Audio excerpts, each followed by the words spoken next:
Alors, je suis très, très, très enthousiaste depuis d'être revenu de vacances, même si la laryngite a pogné tout le monde dans la famille, ça fait que ça m'a enlevé un peu d'énergie. Mais je suis très enthousiaste d'être ici ce matin parce que je veux reviser avec vous pendant 2, peut-être 3 dimanches, la vision d'Ecclésia. Pourquoi on existe, pourquoi on est ici, où est-ce qu'on s'en va, c'est quoi notre rêve. Puis c'est tout le temps bon de se rappeler pourquoi on fait, qu'est-ce qu'on fait. Mais avant d'aller vers l'avenir, un petit peu d'histoire.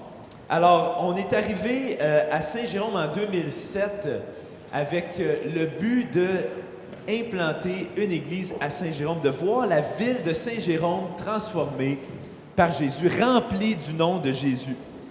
Et donc, la famille Karsh, la famille Mathieu et plusieurs familles qui étaient à l'église de Mascouche, on a déménagé, on s'est rassemblés ici pour démarrer quelque chose à Issy-par-les-Arts. Et vraiment, notre but, c'était pas juste de dire « Ah, on va avoir quelque chose tous les dimanches ». Non, c'était vraiment le rêve.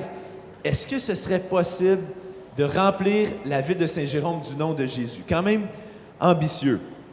Un mouvement de gens transformés par Jésus qui sont équipés pour introduire d'autres gens à Jésus.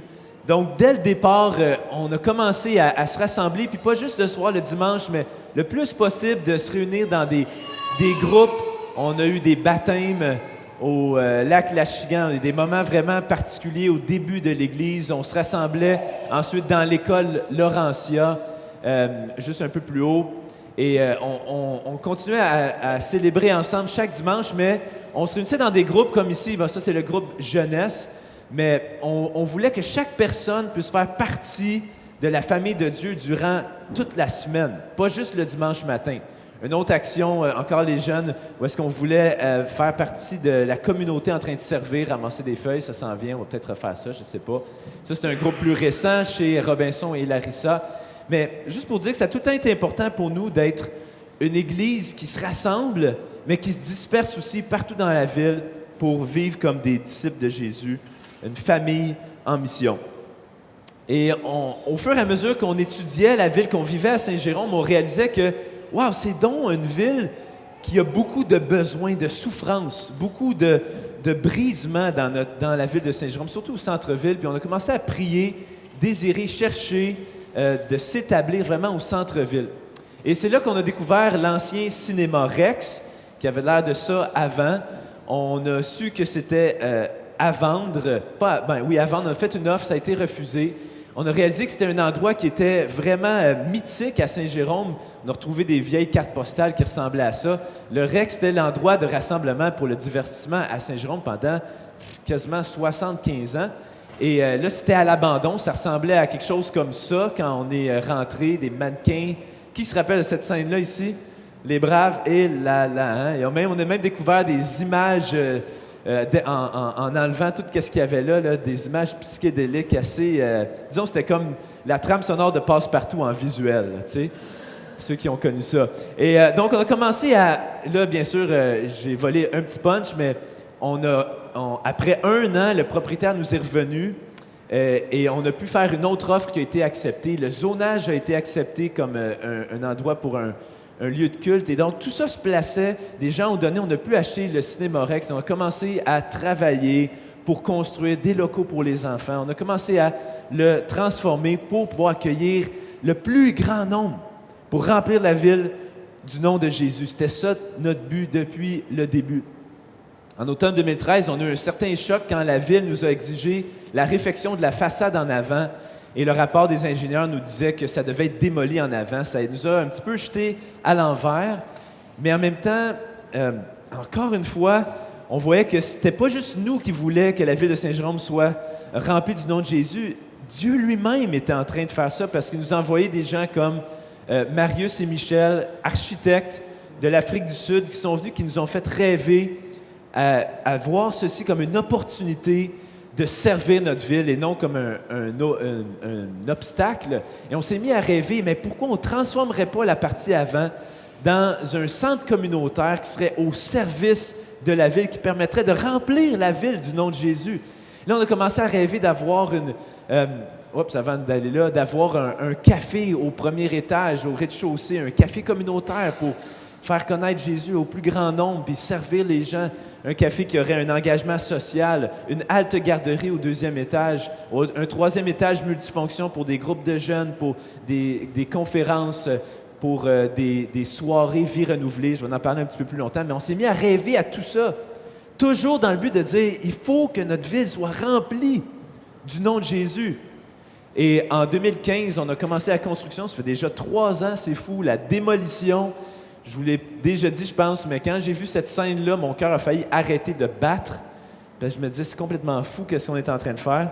Et c'est encore complètement fou, 3 ans plus tard, mais on a pu avancer, on a recommencé à zéro, faire la fondation, faire de la levée de fonds pour tout ça, monter la structure. C'est pas nous qui avons fait ça, on a donné un contrat, mais finalement, ça avançait au fur et à mesure que l'argent rentrait. Et là, on est rendu où est-ce que on est capable d'utiliser les locaux.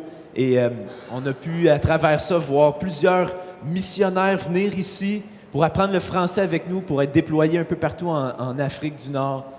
Par exemple, la famille Swan ou Laura et Mélissa qui sont au Tchad maintenant, qui sont passés par ici. Et je pense que j'avais une dernière image. Mais l'idée, c'est que toujours dans le but de remplir la ville du nom de Jésus. Et toujours en voyant qu'à chaque moment où est-ce qu'on pensait que ça serait impossible, on a vu Dieu faire des miracles. Vous vous souvenez, à chacun de vous qui êtes ici depuis quelques temps, en janvier dernier, on a eu un appel de la part d'une église en Ontario qui réalisait que notre projet était stoppé depuis beaucoup de temps à cause d'un manque de fonds et qui ont décidé de nous donner tous les dons qu'ils allaient recueillir pendant le mois de janvier. Ils nous ont tout donné ça. Et nous, on était étonnés de ça. C'est une grande église. Puis on était encore plus étonnés quand on a su qu'ils avaient ramassé pendant, j'ai-tu dit le mois de juillet? Janvier. Pendant tout le mois de janvier, ils ont recueilli des dons à une hauteur de 107 000 $. Et une semaine après, on recevait le chèque dans la malle. Je ne mens pas, on l'avait dans nos mains. Et on a pu reprendre les travaux qui nous permettent maintenant d'avoir pu utiliser, la semaine passée, pour la première fois, les locaux d'en haut pour les enfants. Donc, tout ça pour dire, c'est important d'avoir un petit recul. Voici qu'est-ce qui s'est passé. On a toujours eu le but de dire comment est-ce qu'on pourrait remplir notre ville du nom de Jésus. Puis alors que c'était souvent impossible, on a vu que si nous, on est engagés des fois à 70 %, des fois à 10 %, Dieu est engagé à 100 % à faire connaître le nom de Jésus. Et on l'a vu de toutes sortes de façons. Et vous savez quoi, on n'est pas les premiers, on n'est pas les seuls à avoir cette ambition-là qu'on a besoin à notre génération de connaître Jésus. On s'est inspiré de toutes sortes de mouvements de gens qui ont aussi été ambitieux pour remplir leur ville du nom de Jésus. Puis un de ces mouvements-là, j'aimerais ça qu'on vous raconte une histoire pour nous inspirer puis nous rappeler un petit peu à quoi on se rattache. Un groupe de gens qui, eux aussi, ont voulu faire remplir leur ville du nom de Jésus. Puis vous allez voir comment ça s'est passé. Et c'est une histoire qui remonte à plusieurs centaines d'années dans le passé et qu'on retrouve dans la Bible, dans Actes chapitre 5, au verset 12. Donc, je vous invite à tourner dans le livre des Actes, chapitre 5, verset 12. Je vous ai fait un petit mini-historique d'où on vient comme Église. On va maintenant s'inspirer du mouvement chrétien original. Puis à la fin, je vais reparler de notre vision. Comment nous, on veut faire ça ici à Saint-Jérôme. Alors, il y a des gens qui passent avec des Bibles parce que si jamais tu n'as pas apporté ta Bible, sois pas gêné de ça. Lève ta main, quelqu'un va te la donner, puis tu vas pouvoir suivre cette histoire-là. Juste avant qu'on lise Actes, j'aimerais ça qu'on prie ensemble, qu'on s'arrête, qu'on vienne devant Dieu ensemble. OK? Alors, on va se recueillir, on va juste se recueillir quelques instants pour prier, puis ensuite on va plonger.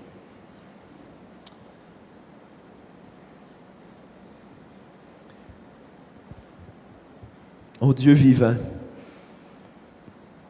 c'est avec tremblement que on s'adresse à toi parce que qui on est, nous, tu es le Dieu de l'univers, créateur du ciel et de la terre, plus puissant que les orages, les ouragans. Tu as créé le monde simplement par ta parole, ô Dieu. Ô Dieu, tu es fascinant, tu es sage. Et c'est avec tremblement qu'on ouvre ta parole, que j'ouvre ta parole Seigneur, s'il te plaît, adresse-toi à nous.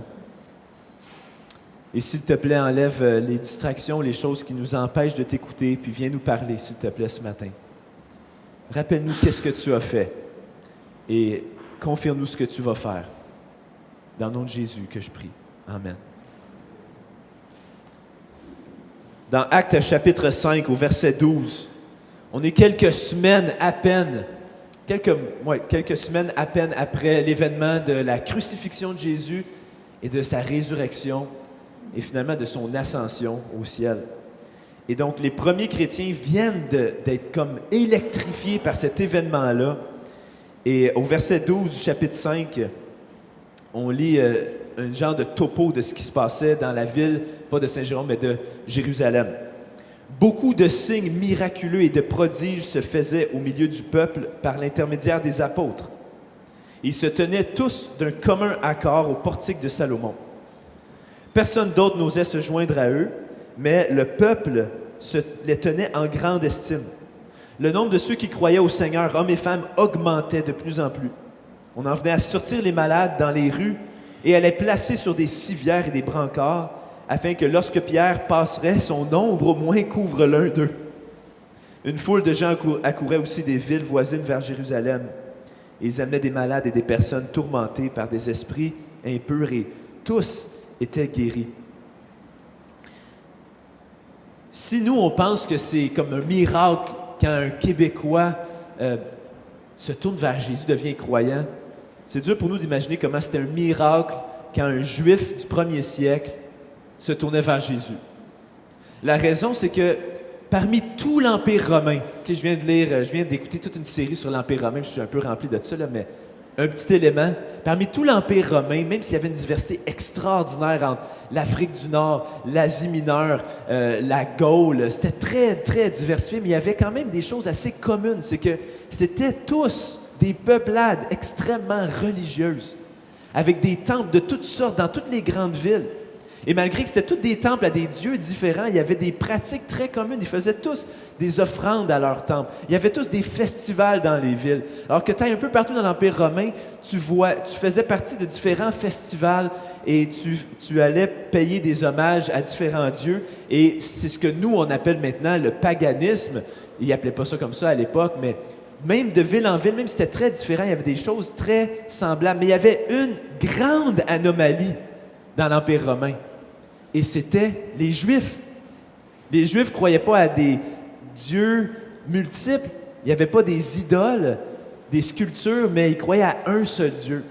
Et l'empereur romain Pompée, ou le général Pompée, quand il est entré à Jérusalem et puis qu'il a conquis Jérusalem, il est entré dans le temple, puis il est entré dans le lieu très saint, ce qui était un sacrilège. Puis il était tellement étonné parce que je suis rentré là, puis il n'y avait rien, pas d'image, pas de sculpture. C'est comme ils croient en Dieu, mais ils ne croient pas en Dieu finalement, ils n'en ont pas de Dieu, c'est des athées. Alors les Juifs étaient uniques dans le sens qu'ils croyaient à un seul Dieu qu'on ne peut pas fabriquer, qu'on ne peut pas concevoir, qui est le Dieu unique. Et l'étape suivante pour qu'un Juif reconnaisse que Jésus était le Fils de Dieu, vraiment Dieu incarné, c'était le pire sacrilège qu'un Juif pouvait faire, de reconnaître que Dieu avait pris une forme humaine. Alors, c'était un peu comme revenir au paganisme. Alors que pour qu'un Juif croie au Seigneur Jésus, c'était vraiment, vraiment miraculeux. Puis on voit rapidement ici, dans ce mouvement naissant-là du christianisme, quelques effets vraiment puissants du mouvement de l'Évangile que nous aussi, on veut retrouver. J'en ai sorti quelques-uns. Mais par exemple, on voit une unité. C'est simple, mais au verset 12, c'est une phrase simple, mais ça dit qu'ils se tenaient tous d'un commun accord au portique de Salomon. Le portique, c'était un endroit dans le temple à Jérusalem. Puis d'un commun accord, ils étaient tous là. Il y avait une unité qui était là parmi eux, où est-ce que personne n'était forcé, mais ils étaient heureux de se rassembler, heureux de se retrouver ensemble. S'il y avait plein de choses qui les avaient divisés avant, leur classe sociale, peut-être leur ethnie, parce qu'en réalité, il y avait des gens qui étaient venus de partout pour se rendre à Jérusalem. Maintenant, ils étaient unis. Il y avait le même centre, la bonne nouvelle de Jésus. Et c'est ça qu'on veut ici aussi. Juste cette semaine, quelqu'un me racontait « Hey, c'est fou, la soirée que j'avais vécue chez nous, dans notre groupe Connexion, il y avait des gens de 80 ans, des ados, il y avait des gens de toutes sortes de générations unis à cause de Jésus. Quand est-ce qu'on voit ça dans notre société? Oui, on voit des gens unis autour du sport. On voit des gens unis intellectuels ensemble, des artistes ensemble, des travailleurs ensemble, des gens de classe sociale ensemble. Mais quand est-ce qu'on voit quelque chose comme on voit ici, des gens de toutes sortes unis à cause de Jésus? Eh bien, ce que ça faisait, c'est aussi que non seulement il y avait un effet d'unité, mais il y avait aussi un effet de multiplication des croyants. C'est-à-dire que les gens voyaient ça, puis ce qu'on a lu, c'est que le nombre de ceux qui croyaient au Seigneur, hommes et femmes, augmentait de plus en plus. Parce que c'était tellement unique, cette unité-là. Et ça augmentait de plus en plus. Il n'y avait pas juste ça, mais il y avait une présence de guérison. On le voit, c'est quand même fort, là. Il y avait une présence bienfaisante pour tous. C'est-à-dire que les gens du peuple, ils regardaient ça, ce phénomène-là, puis ils étaient... Non seulement ils sont unis, mais les gens qui souffrent sont guéris de leur maladie. Les gens qui sont accablés ou opprimés par des esprits impurs, c'est-à-dire des démons, bien, ils sont libérés. Les gens qui sont tourmentés sont libérés. Et c'était pas juste les gens dans l'Église ou parmi les croyants, mais tout le monde. Il y avait une présence bienfaisante à Jérusalem. Les gens, ils croyaient même que si seulement Pierre, son ombre peut frôler ma civière, va être guéri. Ça, je ne sais pas si ça arrivait vraiment. Ça dit juste que ça, c'était ce que les gens croyaient. Mais on peut imaginer là, qu'on est dans un couloir à l'hôpital de Saint-Jérôme, il y a du monde sur des civières, il y a des gens dans les chambres, il y a des débordements partout. Puis là, quelqu'un fait juste passer, puis les gens se relèvent, puis ils retrouvent la santé. C'était complètement fou. Puis c'est ça qui nous anime aussi, ici. Je ne peux pas dire que j'ai vu des choses aussi extraordinaires que ça à Saint-Jérôme, mais j'ai vu des gens démontrer une compassion sacrificielle que j'ai trouvé extraordinaire. Juste récemment, quelqu'un me disait, quelqu'un qui fréquente l'église ici, qui me disait, il dit, moi, c'est tout nouveau que je viens ici, mais il dit, je suis à pied, j'ai pas de voiture. Puis c'est un homme qui a une cinquantaine d'années, puis il dit, récemment, il y a un jeune couple de l'église, dans la vingtaine, là, ils ont vu que j'avais même pas de moyen de transport, ils m'ont donné leur vélo. Hey, ils auraient pu le vendre, je sais pas combien sur Kijiji, mais ils me l'ont donné juste pour m'encourager. Puis je me disais, c'est ça c'est le genre de compassion qui est inhabituelle. Une présence qui faisait du bien. L'unité, une présence qui faisait du bien. Mais malheureusement, un tel mouvement humain d'unité, de compassion, ne peut pas rester sans opposition. Les ennemis du bien existent, puis ceux qui cherchent leur propre gloire, leur propre enrichissement, puis qui ne veulent pas voir une solidarité arriver, ces gens-là existent, ils existaient à ce moment-là. Et ce qu'on lit ensuite, au verset 17, c'est qu'alors le grand prêtre et tous ceux qui étaient avec lui, c'est-à-dire le parti des Sadducéens, c'était des chefs religieux, se levèrent, remplis de jalousie. Au verset 18, on lit, ils firent arrêter les apôtres et les jetèrent dans la prison publique. Qui serait contre un phénomène comme ça? Mais il y a des gens qui sont contre un phénomène comme ça. Les chefs religieux étaient jaloux, ils voulaient garder leur pouvoir, garder leur statut, et ils ont fait arrêter les apôtres, ils les ont mis en prison. Donc, les leaders emprisonnés, c'est menaçant pour un mouvement. Ça veut dire qu'est-ce qui va se passer? Est-ce que ça va continuer? Qu'est-ce qui va arrêter? Qu'est-ce qui va arriver? Ils ont bien tué Jésus. Ils peuvent très bien tuer les apôtres ensuite. Et est-ce que l'Évangile va être arrêté? J'imagine qu'il y avait toutes sortes de questions parmi les gens du premier mouvement chrétien. Mais, en réalité, les apôtres vont tous finir par mourir à cause du nom de Jésus, mais le moment de leur mort n'était pas encore arrivé parce que Dieu va opérer une libération miraculeuse. Et ce qu'on lit au verset 19, c'est que pendant la nuit, un ange du Seigneur ouvrit les portes de la prison, les fit sortir et leur dit, « Allez-y, tenez-vous dans le temple et annoncez au peuple toutes les paroles de la vie nouvelle. » Alors, est-ce que l'Évangile peut être arrêté?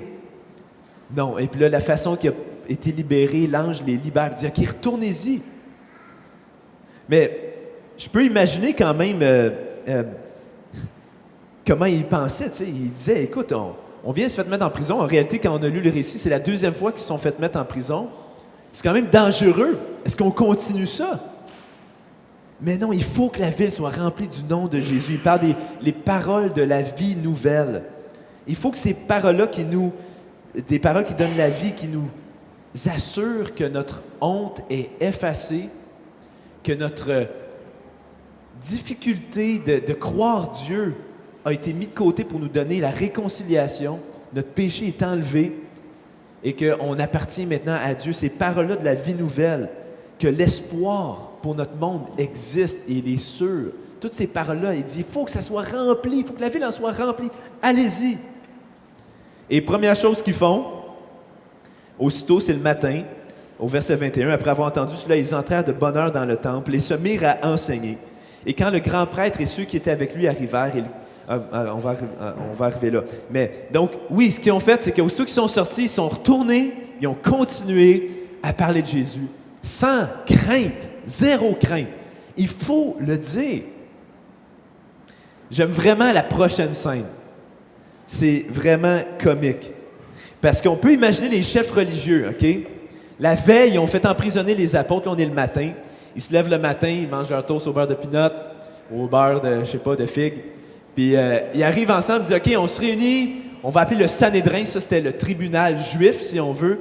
Les chefs religieux, ils se réunissent, là. Tu sais, toute l'assemblée générale est là. Puis là, dans leur cœur, là, ça fait quelque temps là, que le mouvement chrétien est né. De plus en plus de gens croient à Jésus comme le Messie, puis sont écœurés. Puis ils disent, on va tuer ça dans l'œuf. On a fait arrêter tous les leaders. C'est fini. C'est qu'on peut imaginer, pour Ecclésia, c'est pas la même mesure du tout, mais tous les responsables de l'Église, tous ceux qui dirigeaient des choses, qui sont en prison, bon, ça va arrêter. On va les juger, on va les... Regarde, c'est que là, il dit, OK, bon, il dit aux gardes, allez chercher les prisonniers, ramenez-les ici. C'est que là, on peut les imaginer se parler ensemble, dire, bon, Ézéchias, toi, qu'est-ce que tu suggères? Moi, je suggère, là, on va devant César, parce qu'il faut comprendre, comme on va le voir un peu plus tard, que s'il y avait une chose que les chefs religieux craignaient plus que les chrétiens, c'était César. Ils craignaient que César vienne avec son armée puis les détruire tous. Alors, il fallait garder une certaine cohésion. Et là, ils se disaient, nous, on va collaborer avec César, on va tuer ce mouvement-là qui brise notre ordre, en tout cas. Et là, finalement, le gardien revient, puis il dit, bon, ils sont où? Ben, il dit, je sais pas. Mais il dit, on les a mis en prison hier. Il dit, je sais, les gardiens sont encore devant la porte, mais quand on a ouvert la porte, ils sont plus là.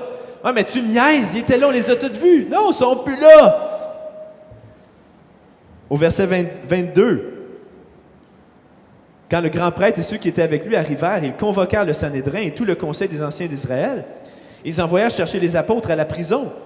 Verset 22. Cependant, les gardes, à leur arrivée, ne les trouvèrent pas dans la prison. Ils repartirent et firent leur rapport en disant, « Nous avons trouvé la prison soigneusement fermée et les gardiens devant les portes, mais quand nous avons ouvert, nous n'avons trouvé personne à l'intérieur. » À l'écoute de ces paroles, le commandant des gardes du temple et les chefs des prêtres se montrèrent perplexes, c'est comme le moins qu'on puisse dire, ne sachant que penser de cette affaire.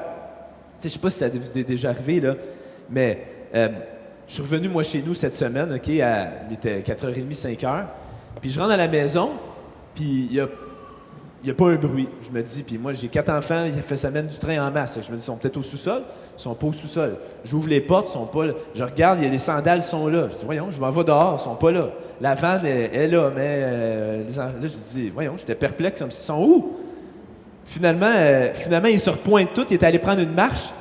Je les avais manqués, mais c'est un peu un moment décuplé à 1000, là. T'sais. Comme ils sont où? C'est quoi qui se passe? Et finalement, il y a quelqu'un qui arrive puis qui dit, quelqu'un vient leur dire, les hommes que vous avez mis en prison sont dans le temple et enseignent le peuple. Quoi? Alors le commandant partit avec les gardes et les ramena, mais sans violence, car ils avaient peur d'être lapidés par le peuple. Et au verset 27, après les avoir ramenés, ils les présentèrent au Sanhédrin. Et le grand prêtre les interrogea en disant, « Nous vous avions formellement interdit, c'est la deuxième fois qu'ils comparaissent, d'enseigner en ce nom-là, et voilà, vous avez rempli Jérusalem de votre enseignement. » Vous avez rempli Jérusalem de votre enseignement. Et que vous voulez faire retomber sur nous le sang de cet homme. Ils ne sont même pas capables de dire le nom de Jésus. Hein? Ils disent ce nom-là, le sang de cet homme. Parce que pour eux, c'est un scandale. Ils détestent Jésus. Pourquoi? Parce qu'un Messie crucifié, c'est accusateur. Et ils se sentent coupables face à ça. Puis c'est pas juste pour eux, pour nous aussi. Tu sais, réalisez-vous que la croix, là, ce symbole-là, la croix, là, c'est Dieu qui est venu pour nous ouvrir son cœur, pour dire, revenez à moi, je vais prendre soin de vous. Je vais vous diriger. Je vais être un berger pour vous. Puis nous, au lieu de lui ouvrir notre cœur, on l'a tué. Je sais que tu vas dire, ouais, mais moi, j'étais pas là à ce moment-là. Non, moi, mon cœur est ouvert à Dieu.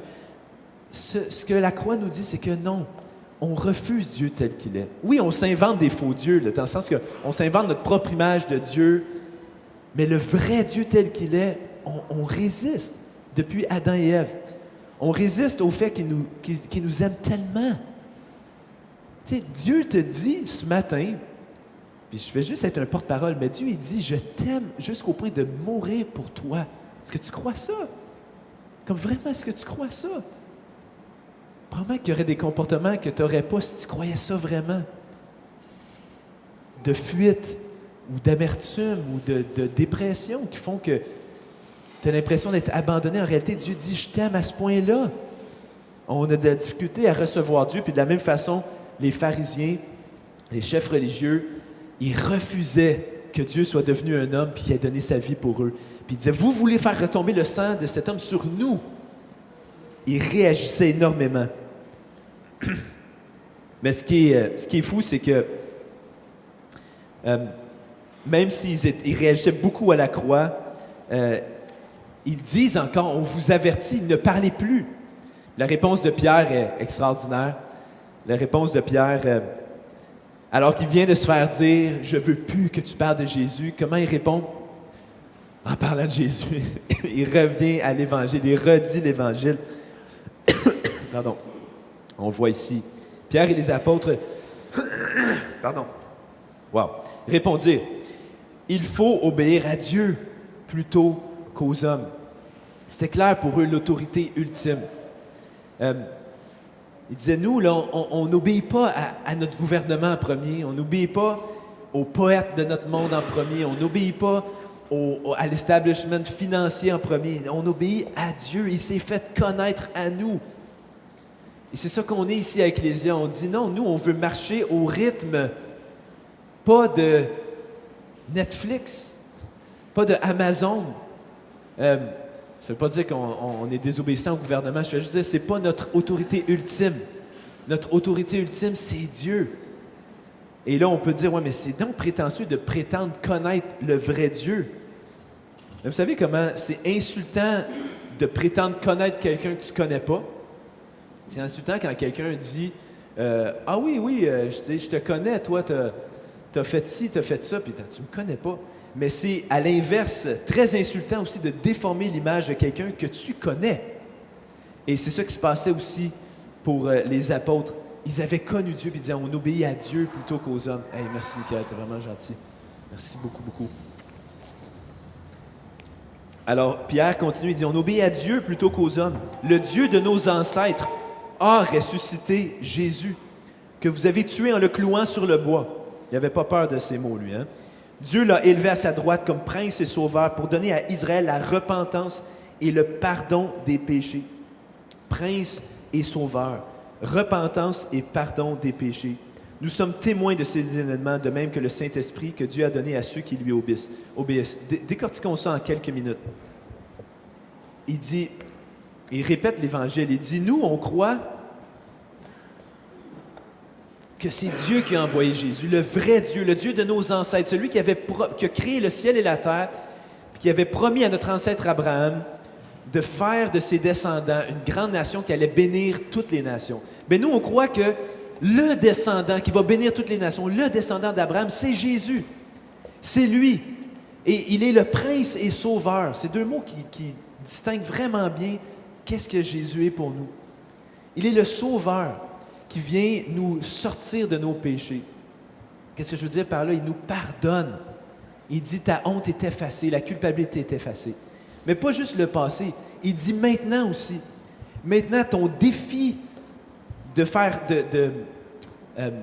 briser ton anxiété, ton défi de briser ton impatience, ta colère, maintenant. Non seulement je te pardonne le péché, mais maintenant, je suis capable et je veux t'en libérer. Est-ce que tu me fais confiance? Et pas juste le passé ou maintenant, mais le futur aussi. Dans le futur, je vais te libérer de la présence du mal. C'est un sauveur. Ils disent, Dieu a envoyé Jésus comme sauveur, mais pas juste comme sauveur, comme prince aussi. C'est-à-dire comme autorité sur le monde qui peut nous diriger. Alors, ce qui est bon pour nous, là, mes frères et sœurs, de connaître Jésus, c'est pas juste de savoir que nos péchés sont effacés puis qu'on a de l'aide dans le combat jour après jour, mais c'est aussi qu'on a un prince, c'est-à-dire un chef, qui peut nous diriger dans une vie qui va porter du fruit, qui va être bonne. C'est à nous maintenant de lui faire confiance, de l'écouter. Mais Jésus est un prince et un sauveur. Et c'est ça que Pierre proclame. Puis il dit, nous, on est témoins de ces événements-là. C'est-à-dire, de nos yeux, on a vu cet homme-là être crucifié. De nos yeux, on l'a vu ressusciter des morts. C'est fou, ça n'arrive pas, ça. On l'a vu monter au ciel où est-ce qu'il dit que toute autorité est à lui. Qu'est-ce que tu veux qu'on dise? Il faut qu'on obéisse à Dieu, il faut qu'on en parle. Mais pas juste les témoins oculaires. Il rajoute une autre chose.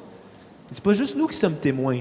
Mais au verset 32, il dit, « De même que le Saint-Esprit que Dieu a donné à ceux qui lui obéissent. » C'est-à-dire, nous, les apôtres pouvaient dire, on est des témoins. Mais le Saint-Esprit, Dieu en esprit, est témoin de ça aussi. Puis à tous ceux qui obéissent, il rend témoignage de ça. Ça, c'est vous et moi. Je sais que vous avez, mes frères et sœurs, expérimenté ça. La majorité d'entre vous, je crois, j'espère, c'est-à-dire le sentiment de certitude que Dieu réellement te voit comme son enfant à cause de la croix. Pas juste intellectuel, là. Pas juste dire, OK, j'acquiesce à ce qui est écrit, mais la conviction intérieure que c'est vrai et que c'est bon et que c'est de ça que j'ai besoin. Le Saint-Esprit donne ce témoignage-là encore aujourd'hui pour que le monde soit rempli du nom de Jésus. Alors Pierre, alors qu'il se fait dire « Arrête de parler de Jésus », il n'est pas capable de faire d'autre chose que de reproclamer le message de l'Évangile. Puis on n'est pas surpris quand on lit au verset 33 que la réaction de tous les chefs religieux, c'est qu'ils étaient furieux de ces paroles. Ils voulaient les faire mourir. Mais un pharisien du nom de Gamaliel, professeur de la loi, estimé de tout le peuple, se leva dans le Sanhédrin et ordonna de faire sortir un instant les apôtres. Puis il leur dit, donc il a fait sortir les prisonniers, puis il a dit, OK, il faut que je vous parle, boys. Conseil. Et voici qu'est-ce que Gamaliel a dit, c'est fascinant. C'était un professeur, c'était un homme respecté, un intellectuel, un rabbin. Et ce qu'il allait dire était profond de sagesse et de prophétie.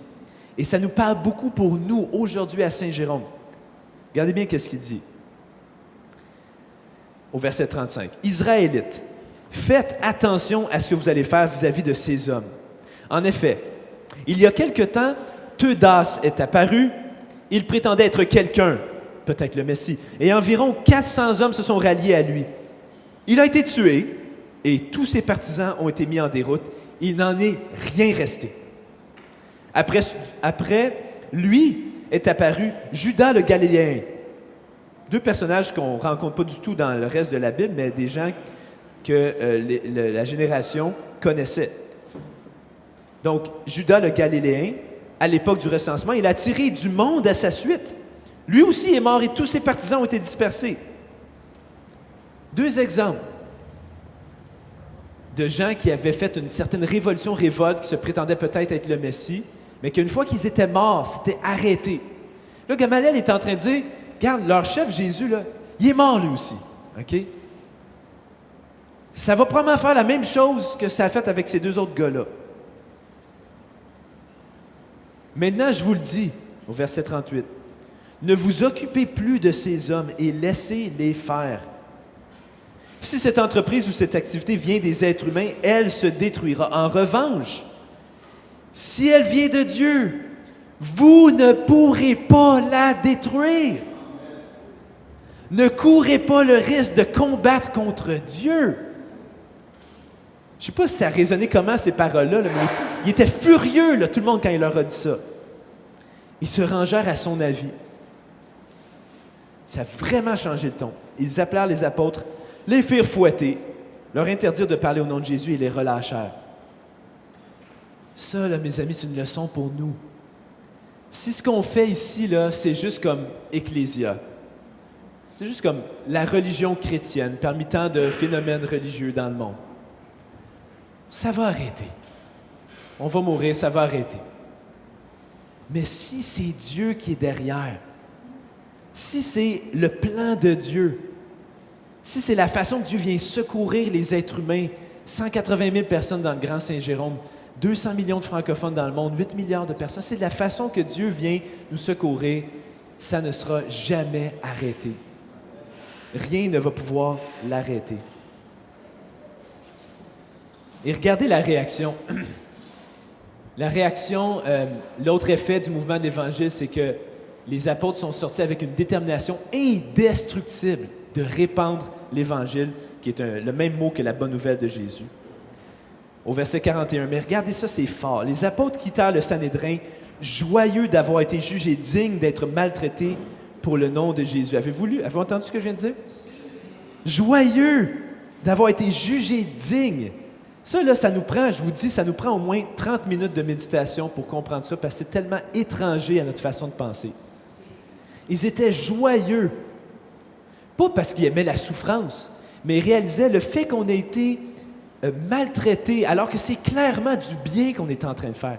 C'est vrai qu'est-ce qu'on dit, et on fait du bien aux gens, et malgré ça, il y a de l'opposition. Le fait que ça arrive, là, ça veut dire que Dieu a jugé digne qu'on soit lié à lui, qu'on soit associé à Christ. Il était tellement content. On n'est pas hors de la traque. On n'est pas en train de faire notre propre affaire, là. Il y a du vrai dans ce qu'on fait. Dieu est en train de dire, ouais, c'est exactement ça qui va se passer. Jésus a été crucifié, vous aussi, vous allez avoir de l'opposition. Et chaque jour, dans le temple central, rassemblement, et dans les maisons, en dispersés chaque semaine, il ne cessait pas d'annoncer et d'enseigner la bonne nouvelle de Jésus le Messie. Et mes chers amis, c'est pour ça qu'on existe à Saint-Jérôme, pour que la ville de Saint-Jérôme soit remplie du nom de Jésus, les environs, le Québec. C'est la seule raison pour qu'on fait tout ce qu'on fait. Et ça ne sera pas arrêté. Et il va y avoir des souffrances, mais on va en être heureux parce qu'on va être jugé digne d'être associé au nom de Jésus. Et là, c'est complètement fou parce que il me reste 2 minutes, puis j'ai encore comme 20 minutes à dire. C'est que là, priez pour moi en ce moment même que quelque chose se passe dans mon cerveau, là. Il faut que je choisisse qu'est-ce que je vais dire, OK? La première chose à dire, là, c'est que on ne vit pas la même persécution qu'ils vivent. Hein? On n'a pas des autorités qui veulent mettre Ecclésia arrêter.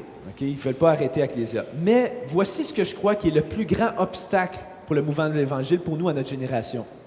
Ce n'est pas autant les autorités qui persécutent.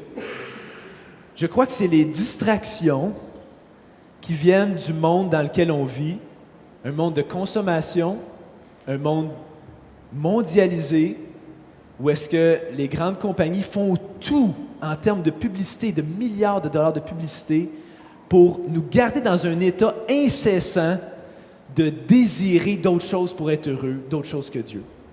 Je ne sais pas si c'était clair, là, ma phrase. Là. On est dans un état constant de chercher qu'est-ce que ça va me prendre pour être heureux. Alors que, peut-être 2 générations avant nous, il y avait des grandes idées qui menaient. Il y avait les communistes contre les capitalistes, où il y avait des grandes idées, la séparation du Québec. Tu sais, c'est des grands débats. Le camp du oui, le camp du non. Aujourd'hui, il n'y a quasiment plus rien de ça. Il y a juste moi, ma vie, être heureux. Et mon ami, c'est difficile. On dirait qu'il faut que je me batte contre tout. Et on a tendance à voir tout comme soit un obstacle à notre bonheur ou une extension de notre bonheur, quelque chose qui va nous servir. Et ça, mes amis, c'est la tyrannie. On est pris là-dedans. Vous me direz peut-être que vous dites, Jacob, moi je ne vis pas là-dedans, pas en tout, mais c'est ce que j'observe. Et un des plus grands défis pour nous, ce n'est pas la pression des autorités, c'est plutôt le monde dans lequel on vit, où est-ce qu'on doit, plutôt que d'être constamment en train d'élever nos désirs vers toutes sortes de biens, toutes sortes d'images Pinterest du bonheur, on a besoin d'accepter, voici qu'est-ce que Dieu a dit, voici qu'est-ce que Dieu a fait, merci, maintenant je vais donner ma vie pour faire remplir mon cœur et ma ville du nom de Jésus, et ça va être le but de ma vie. Vous savez quoi? Les souffrances qu'ont vécues les apôtres avaient un sens. La réalité, c'est que nous, que tu sois chrétien, pas chrétien, bouddhiste, n'importe quoi, la vie est dure. Il y a beaucoup de souffrances physiques, relationnelles, émotionnelles, mentales, il y en a plein. Mais quand tu es livré, tu as livré ton cœur à Jésus, ces souffrances-là prennent un sens. Parce qu'il y a un but pourquoi tu existes. Ce n'est pas juste pour ton bonheur et tout t'empêche de l'avoir. Non, ton bonheur est acquis avec Dieu. Maintenant, tu existes pour faire connaître Jésus. Et ces souffrances-là, bien qu'elles sont dures, sont rachetées, sauvées. Alors voici qu'est-ce que je vais faire, que j'ai réussi à décider dans ma tête.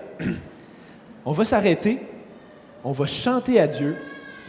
Et à la fin, quand je vais revenir pour vous donner quelques annonces, je vais revenir pour vous parler de notre vision. C'est quoi notre vision? Comment on veut remplir notre ville du nom de Jésus? Et donc, je vais inviter tout de suite Étienne et son équipe à venir.